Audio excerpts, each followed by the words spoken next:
Hello dear students, welcome to my English class.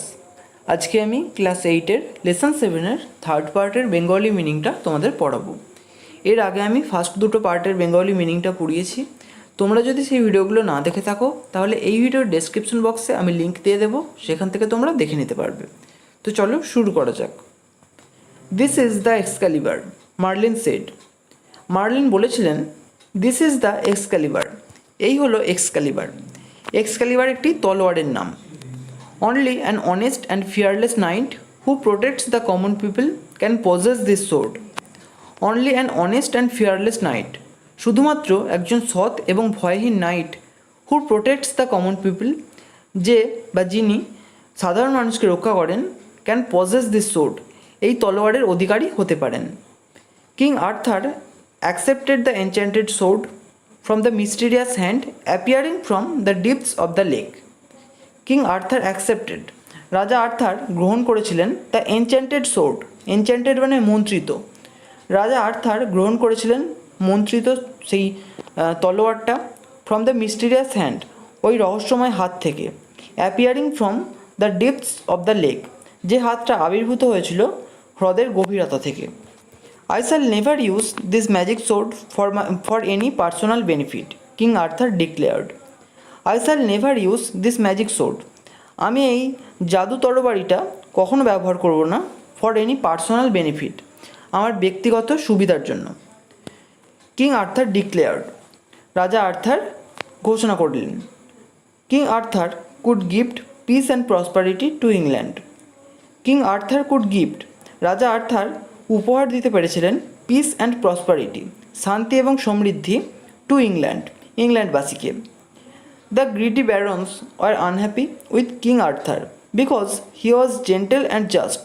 The greedy barons, greedy মানে লোভী, লোভী ব্যারন্সরা war unhappy মানে অসুখী ছিলেন, উইথ কিং আর্থার, রাজা আর্থারকে নিয়ে।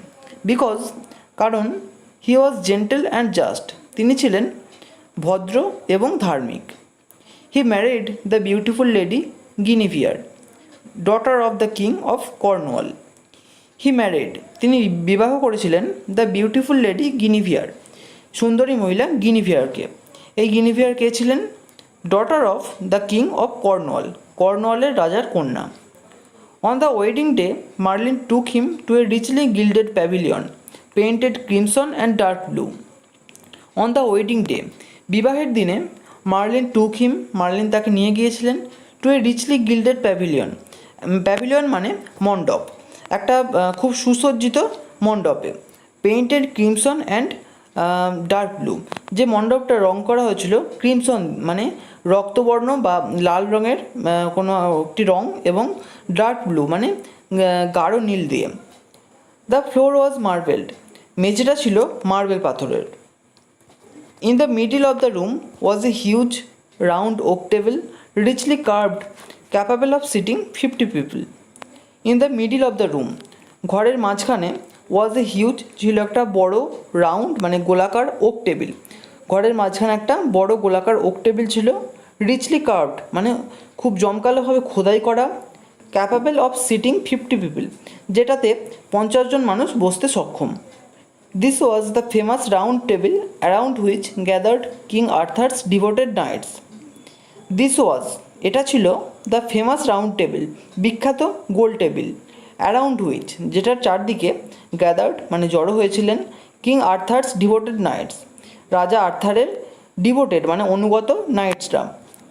This knights promised that they would help the helpless, be gentle to the weak and to punish the wicked.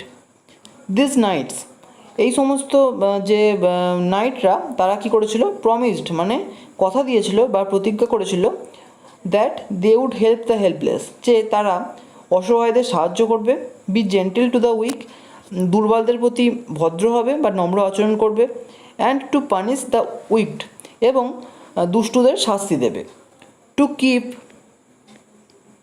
There vows the knights undertook countless hazardous adventures.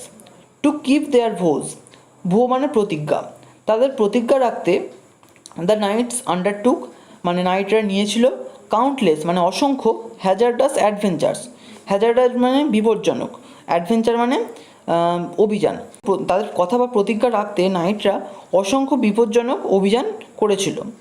The stories of their goodness and kindness spread through out the country. The stories of their goodness মানে ভালো, and kindness এবং দয়া, তাদের ভালোর যে গল্প এবং দয়ার যে গল্প সেটা স্প্রেড মানে বিস্তার লাভ করেছিল থ্রু আউট দ্য কান্ট্রি, গোটা দেশ জুড়ে। King Arthur ruled for many happy years and grew old with time.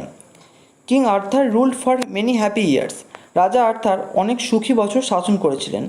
And grew old with time, এবং সময়ের সঙ্গে বৃদ্ধ হয়ে গিয়েছিলেন। Many of his trusted knights had perished during their adventures. Many of his trusted knights, তার অনেক trusted মানে বিশ্বস্ত নাইটরা হ্যাড পেরিজড মানে ডায়েড বা মারা গিয়েছিল, তার অনেক বিশ্বস্ত নাইটরা মারা গিয়েছিল ডিউরিং দেয়ার অ্যাডভেঞ্চার্স, তাদের অভিযানের সময়। The king gave his magic sword the Excalibur to a trusted knight. The king gave his magic sword the Excalibur, রাজা তার জাদু তলবারি এক্সক্যালিবারকে দিয়েছিল টু এ ট্রাস্টেড নাইট, একটা বিশ্বস্ত নাইটকে। At the king's command the knight threw the sword into the lake amid the plain of the sweet smelling flowers. At the king's command, রাজার আদেশে the knight threw the sword, knight ওই তলবারিটা ছুঁড়ে দিয়েছিল into the lake, হ্রদের মধ্যে। Amid the plane, যে হ্রদটা ছিল সমতল ভূমির মাঝে। কোন সমতল ভূমি? Of the sweet smelling flower, মিষ্টি সুগন্ধযুক্ত ফুলের যে সমতল ভূমি তার মাঝে। A beautiful arm rose from the lake, caught the sword and disappeared into the green depths of water. এই বিউটিফুল আর্ম, একটা সুন্দর বাহু বা হাত, অ্যারোজ ফ্রম দ্য লেক মানে হ্রদের জল থেকে উঠে এসেছিল, কট দ্য সোর্ড, তলবারিটা ধরেছিল, অ্যান্ড ডিসঅ্যাপিয়ার্ড এবং অদৃশ্য হয়ে গিয়েছিল, into the green dips of water, জলের সবুজ গভীরে। The night came back and told the king what had happened. The night came back, night ফিরে এসেছিল, অ্যান্ড টোল্ড দ্য কিং এবং রাজাকে বলেছিল হোয়াট হ্যাড হ্যাপেন্ড, কী ঘটেছিল। কিং আর্থার স্মাইল্ড, রাজা আর্থার হেসেছিলেন। He instructed his people to put him on a barge. He instructed his people, তিনি তার লোকেদের নির্দেশ দিয়েছিলেন to put him on a barge, barge মানে বজ্রা, তাকে একটা বজ্রায় তুলে দিতে।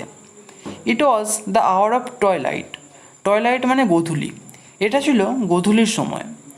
With tearful eyes everyone bade goodbye to the old king as the barge sailed with him towards the setting sun. With tearful eyes, অশ্রুসিক্ত চোখে, everyone bade goodbye, প্রত্যেকে বিদায় জানিয়েছিল টু দ্য ওল্ড কিং, বৃদ্ধ রাজাকে। অ্যাজ, যখন the barge sailed with him, যখন বজ্রা তাকে নিয়ে পাড়ি দিল টুয়ার্ডস দ্য সেটিং সান, সূর্যাস্তের দিকে। তো এখানেই এই গল্পটা শেষ হচ্ছে। আর এই ভিডিওটা তোমাদের কেমন লাগলো আমাকে অবশ্যই কমেন্ট করে জানিও। যদি ভালো লাগে থাকে একটা লাইক করো, আর অবশ্যই চ্যানেলটিকে সাবস্ক্রাইব করে বেল আইকনটিকে অল করে রেখো, যাতে আমাদের আগামী সমস্ত ভিডিওর নোটিফিকেশানগুলো তোমরা পেতে পারো। Thank you.